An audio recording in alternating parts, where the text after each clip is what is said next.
안녕하세요. 체퍼 언니 한지연입니다. 오늘은 관계 중독, 성 중독에 대한 이야기를 좀 해볼게요.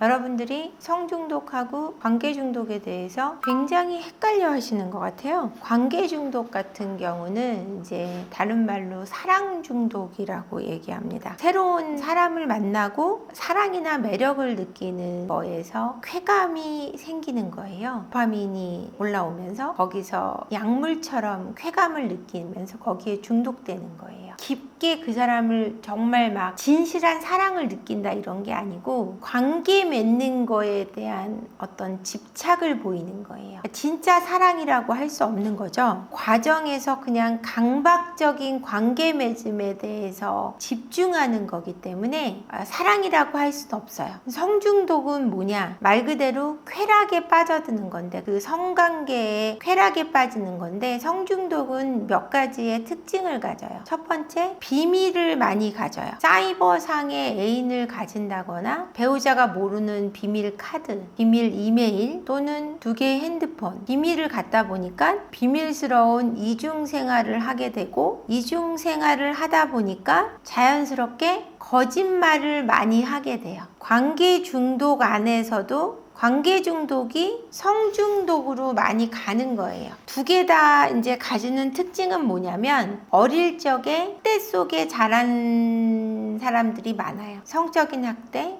육체적인 학대, 정서적인 학대를 받은 사람들이 이런 중독에 빠질 확률이 높고 중독에 빠진 사람이 많아요. 그래서 역기능적인 가정에서 자란 사람들이 중독에 빠질 가능성이 매우 높다라고 이야기하고 있어요. 관계 중독인 사람들은 어릴 적에 부모로부터 관심이나 사랑을 전혀 받지 못하고 고립된 생활을 한 사람들이 많아요. 그래서 외롭게 자랐다라고 표현을 합니다. 두 번째는 충족되지 못한 많은 욕구가 있어요. 그런 욕구에 대한 충족을 하기 위해서 관계 중독에 빠지고요. 강박의 문제, 내가 반복적으로 그 관계 맺음에 많이 빠지게 되고 혼자 있으면 내가 굉장히 무가치하게 여기는 사고를 가지고 있어요. 그러니까 외롭다고 생각하는 강박이 있죠. 이런 사람들이 많이 관계 중독에 빠져요. 그러니까 여러분 외롭다라고 이야기하는 사람들이 많아요. 그래서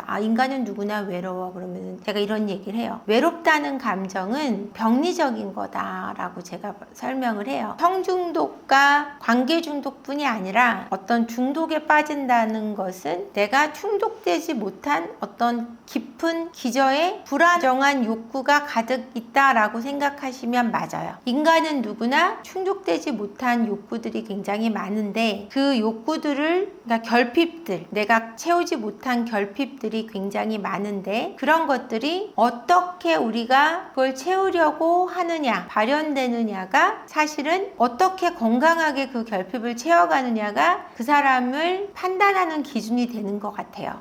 사랑은 뭡니까? 사랑의 의미가 다 각자 다르거든요. 남편의 사랑의 의미가 뭡니까? 누군가에겐 성이기도 하고 누군가에겐 선물이기도 하고 누군가에겐 시간이기도 하고 누군가에게는 돈이기도 하고 남편의 사랑의 의미가 뭐냐는 거죠.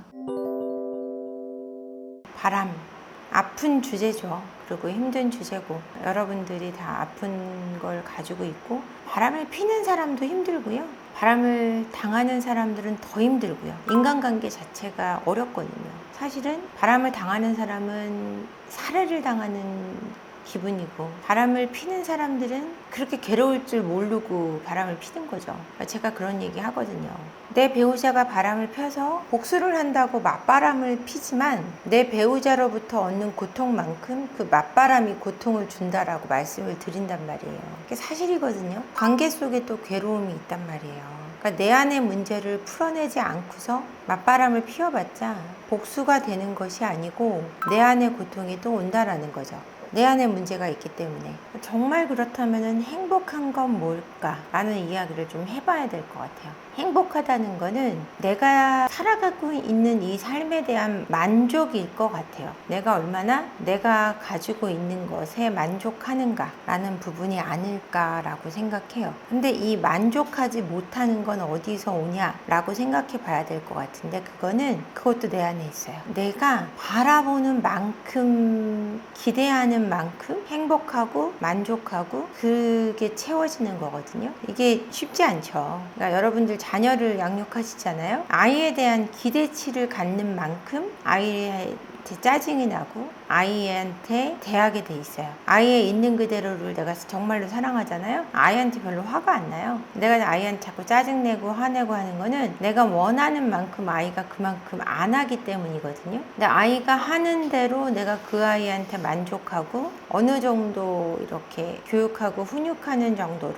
보정해주는 정도로만 간다면 화가 나지 않을 수 있는데, 내 그 기대치만큼 돼야 한다라는 그 바라보는 기준, 그만큼 되지 않을 때 화가 나는 건데, 이걸 내 삶에다 이렇게 적용시켜 보면 내 삶도 마찬가지예요. 내 삶도 그만큼 돼야 된다고 생각하기 때문에 불행한 거거든요. 거기서 여러분들의 행복과 불행이 나뉘는 것 같아요. 바람 얘기하다가 왜 갑자기 이 얘기하냐고요? 여성분들이 이제 바람이 날 때 이런 게 있어요. 내 남편이 내 기대치에 못 미쳐. 이럴 때 많이 바람이 나요. 내 기대치라는 게 돈을 못 벌어오고 뭐 이런 게 아니라 정서적인 부분, 경제적인 부분도 있겠죠. 나한테 못 채워줘. 이럴 때 이러면은 내가 외로워, 부족해, 만족스럽지 않아. 이럴 때 눈 돌리게 되거든요. 이런 걸 말씀드리는 거예요. 이럴 때 여성분들이 많이 바람이 나요. 안타깝죠? 이게 왜 그러냐면은 내가 만족할 수 있는 수준이라는 것이 내 마음의 기대치가 높기 때문이에요. 그 기대치가 나로부터 형성되기도 하지만 내 주변인들로부터 자극받기도 해요. 나는 이만큼이면 됐었는데 주변인들이 자꾸 상향해서 만들려고 하는 경우도 있어요.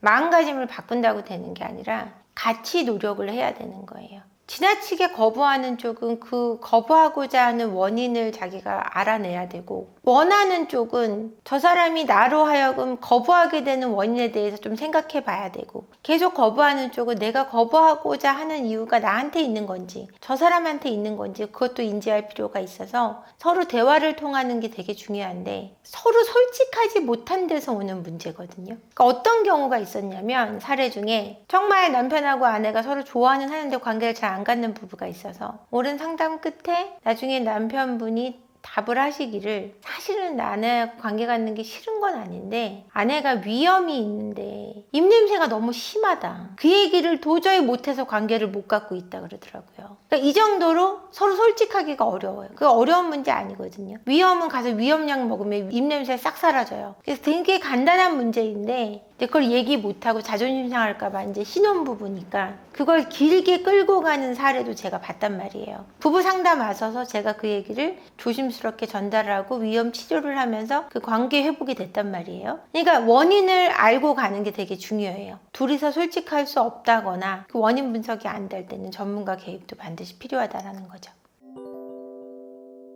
관계 리스라는 것이 여러분 괜찮다고 생각하시는 분들이 의외로 많아요. 우리나라 부부들의 60%가 관계 리스다라는 통계가 나오고 있는 가운데 상담을 받으시는 분들의 80%가 관계 리스거든요. 그러다 보니까 이 관계 리스가 얼마나 많은 부부 문제를 만드는가를 저는 실감을 하고 있단 말이에요. 괜찮아요, 그거 아무것도 아니에요 라고 생각하고 계시면 안 된다는 거죠.